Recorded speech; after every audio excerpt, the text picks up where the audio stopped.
आज का टॉपिक है एंथैल्पी ऑफ न्यूट्रलाइजेशन रिएक्शंस। एक एग्जाम्पल देखते हैं। HCl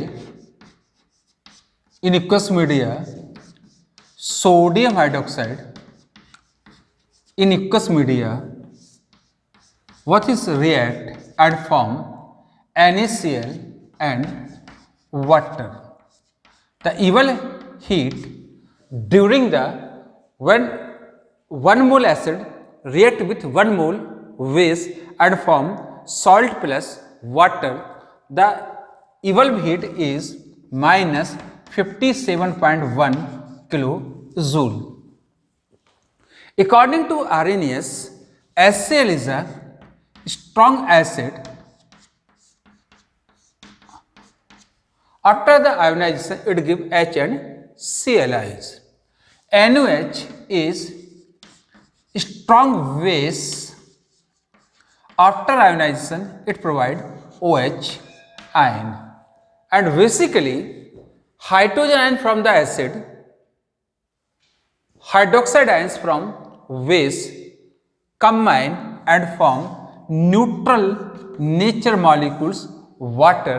Then this reaction is called neutralization reactions. During the neutralization process, heat eval is called enthalpy of neutralization reactions. This value is a minus 57.1 kilojoule per mole. HCl is a strong acid, it completely ionized. NaOH is a strong base, completely ionized. And 1 mole HCl provide 1 mole H ions. 1 mole sodium hydroxide provide 1 mole hydroxide ions. And 1 mole H ions combined with 1 mole hydroxide ions prepared 1 mole water molecules, and enthalpy change is a minus 57.1 kilojoule per mole. Second example of neutralization reactions. CH3 COOH acetic acid, and this acetic acid is weak acid. What is the means of weak acid? Weak acid means not complete ionized at any dilution, यानी ये किसी भी dilution पर complete ionise नहीं होता है. It react with strong base sodium hydroxide and formation of salt sodium acetate plus water molecules. What is the amount of enthalpy evolve during the neutralisation of 1 mole acetic acid from sodium hydroxide? This value is always similar to 57.1 or more than or less than. ध्यान से सुनिए. When 1 mole acetic acid neutralized by 1 mole sodium hydroxide and form sodium acetate and water, the amount of heat evolved is only 55.9 kilojoule. What is the difference between 57.1 and 55.9? The difference only 1.2 kilojoule. यानी जब हम weak acid को लेते हैं तो जो neutralisation enthalpy है वो 1.2 किलोजूल कम है. क्यों कम है? Because 1.2 kilojoule per mole enthalpy utilise for the ionisation और डिसोसिएशन ऑफ एसिटिक एसिड, यानी इसके कंप्लीट आयोनाइज होने में आपका 1.2 kilojoule per mole energy consume हो जाता है. फिर से सुनिए, 1.2 kilojoule per mole energy utilise for dissociation of acetic acid. इसलिए वीक एसिड एसिटिक एसिड और स्ट्रॉन्ग बेस सोडियम हाइड्रोक्साइड के मध्य जब न्यूट्रलाइजेशन रिएक्शंस होती है तो न्यूट्रलाइजेशन एंथैल्पी की वैल्यू 1.2 कम होती है. कितनी होती है? माइनस 55.9 किलोजूल पर मोल.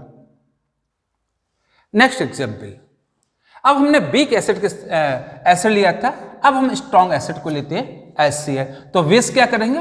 वीक कर देंगे. कौन सा बेस ले लिया? Ammonium hydroxide. HCl is a strong acid but ammonium hydroxide is a weak base. During the neutralization reactions, the product here NH4Cl, ammonium chloride salt plus water. तो कितना enthalpy change होगा? This amount is a -51.5 kilojoule per मोल। तो कितना energy कम है? अरे भाई जब strong acid strong base लिया था तो कितना था? 57.1 किलोजूल पर मोल। जब आपने क्या किया, स्ट्रॉन्ग एसिड को वीक बेस से ट्रीट कर दिया तो कितना एंथैल्पी चेंज हो रहा है? ओनली 51.5 किलोजूल पर मोल। कितना डिफरेंस है? 5.6 किलोजूल। तो इतना कम क्यों निकला? क्यों निकला भाई? बिकॉज 5.6 किलोजूल कम है। क्यों? Because 5.6 kilojoule enthalpy utilise for dissociation of weak base ammonium hydroxide in ammonium ions and hydroxide ions. तो जब कभी भी आप स्ट्रॉन्ग एसिड और स्ट्रॉन्ग बेस को लेंगे तो 57.1 किलोजूल एनर्जी इवॉल्व होगी, एक्सोथर्मिक प्रोसेस होगा। लेकिन एसिड और बेस में से कोई एक वीक है, दूसरा स्ट्रॉन्ग है, तो न्यूट्रलाइजेशन एंथैल्पी हमेशा कम होगी। किससे? -57.1 किलोजूल पर मोल से। Thank you.